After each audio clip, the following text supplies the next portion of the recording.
আমরা তো রুই মাছের রেসিপি অনেক রকম খাই। আমি আজকে একটা নতুন রেসিপি করেছি, চলো সেটা শেয়ার করি। হ্যালো এভরিওয়ান, কেমন আছো সকলে? আমি তো মোটামুটি আছি। ভেলোরের থেকে তো চলে আসলাম, তোমরা দেখলে সকলে বড় ভিডিওতে। তো বাড়িঘরের কি অবস্থা দেখছো তো। গরম তো প্রচণ্ড পড়েছে, টিনের ঘরে তো আরও বেশি গরম লাগে। তো এইদিকে আমরা দুইজন স্বামী স্ত্রী মিলে বাড়িতে পরিষ্কার পরিচ্ছন্ন করছি। তো সকালবেলায় মিষ্টি কুমড়ো ডুগা কেটে নিয়ে, আলু কেটে নিয়ে, দেখো রুই মাছটা খুব টাটকা ছিল, তো লাল লাল করে ভেজে তুলে রাখলাম।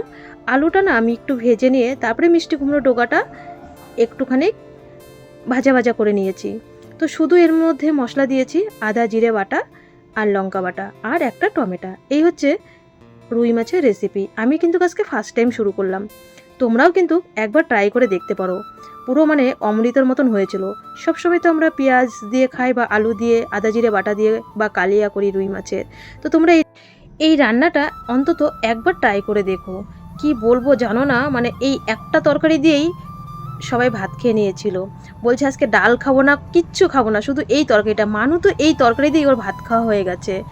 তো এইদিকে দেখো মানুর বাপি নিয়ে এসেছিলো পয়লা বৈশাখের জন্যে, বাবার জন্য দুটো জামা নিয়ে এসেছিলো সুতির, একদম পিওর কটন সুতির।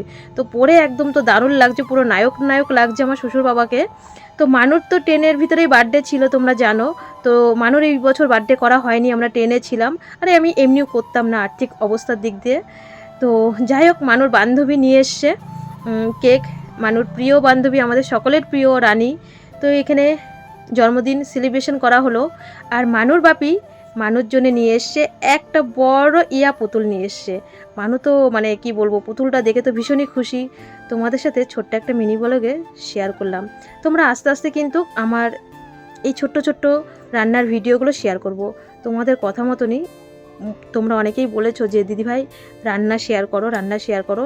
তো আজ থেকে তোমাদের সাথে ছোট ছোট মিনি ব্লগ আসবে রান্নার।